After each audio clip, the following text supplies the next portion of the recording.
গাজওয়াতুল হিন্দ। ইমাম মাহদির আবির্ভাবের সময়গুলোতে হিন্দুস্তানে মুসলিম ও মুশরিকদের মাঝে এক যুগান্তকারী লড়াই হবে। রাসূলুল্লাহর ভাষায় এই লড়াইয়ের নাম গাজওয়াতুল হিন্দ।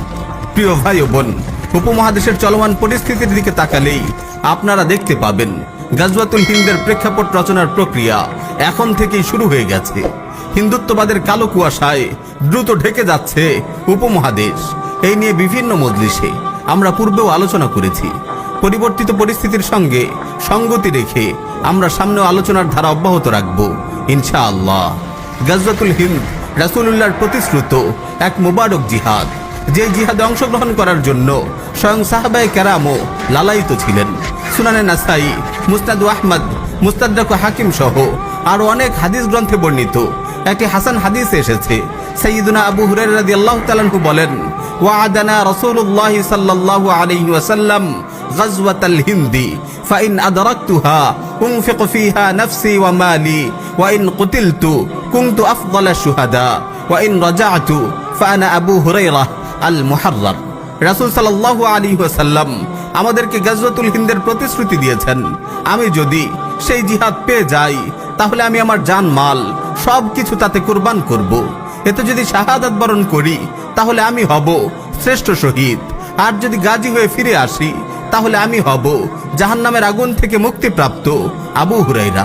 প্রিয় ভাই ও বোন, মোবারক এই জিহাদে অনেক রক্তক্ষয়ী ও সর্বগ্রাসী লড়াই হবে। আল্লাহর ইচ্ছায় অবশেষে মুসলিমদেরই বিজয় হবে। নুআইম বিন হাম্মাদ সংকলিত কিতাবুল ফিতানে বর্ণিত একটি হাদিস এসেছে, রাসূল সাল্লাল্লাহু আলাইহি ওয়াসাল্লাম ইরশাদ করেন, লা ইয়াগজুয়ান্নাল হিন্দা লাকুম জাইশুন ইফতাহুল্লাহু আলাইহিম হাত্তা ইয়াতু বিমুলুকিহিম মুগাল্লালিনা বিসসালাসিল ইয়াগফিরুল্লাহু যুনুবাহুম ফায়ানসারিফুনা হিনা ইয়ানসারিফুন ফায়াজিদুনা ইবনা মারইয়ামা বিশাম। তোমাদের একটি দল হিন্দুস্তানে লড়াই করবে, আল্লাহ তাআলা সেই দলের যোদ্ধাদের বিজয় দান করবেন। তারা হিন্দুস্তানের শাসকদের শিকল দিয়ে বেঁধে টেনে আনবে, আল্লাহ তাআলা সেই দলের যোদ্ধাদের ক্ষমা করে দেবেন। অতঃপর মুসলিমরা সেই যুদ্ধ থেকে ফিরে এসে ঈসা বিন মারইয়াম আলাইহিস সালামকে সিরিয়ায় পেয়ে যাবে।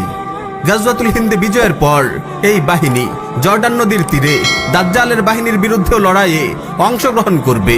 একটি বিশুদ্ধ হাদিস এসেছে, রাসূল সাল্লাল্লাহু আলাইহি ওয়াসাল্লাম ইরশাদ করেন, লা তুকাতিলুন্নাল মুশরিকিন হাত্তা তুকাতিলা বাকিয়াতুকুমুদ দাজ্জাল আলা নাহরিম বিল উরদুন আনতুম শারকিয়্যাহ ওয়া হুম গারবিয়্যাহ।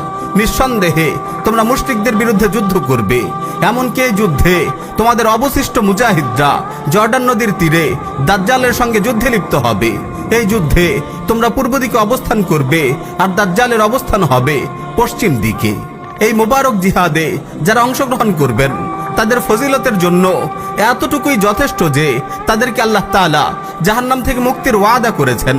সুনানে নাসাই, মুসনাদ আহমদ সহ আর অনেক হাদিস গ্রন্থে এসেছে, রাসূল সাল্লাল্লাহু আলাইহি ওয়াসাল্লাম ইরশাদ করেন, ইসাবাতান মিন উম্মতি আহরাজাহুমুল্লাহু মিনান নার, ইসাবাতুন তাগজুল হিন্দা ওয়া ইসাবাতুন তাকুনু মা ঈসা ইবনে মারইয়াম। আমার উম্মতের মধ্য হতে দুটি দলকে আল্লাহ তাআলা জাহান্নাম থেকে মুক্তি দিয়েছেন। একটি দল যারা হিন্দুস্তানের যুদ্ধে শরীক হবে, আর দ্বিতীয় আরেকটি দল যারা ঈসা ইবনে মারইয়াম আলাইহিস সালামের সঙ্গে মিলে যুদ্ধ করবে। প্রিয় ভাই ও বোন, আজ কথা অনেক দীর্ঘ হয়ে গেল। শেষ জামানার অবশিষ্ট ঘটনা প্রবাহ ইনশাআল্লাহ পরবর্তী মজলিসে আলোচনা করব।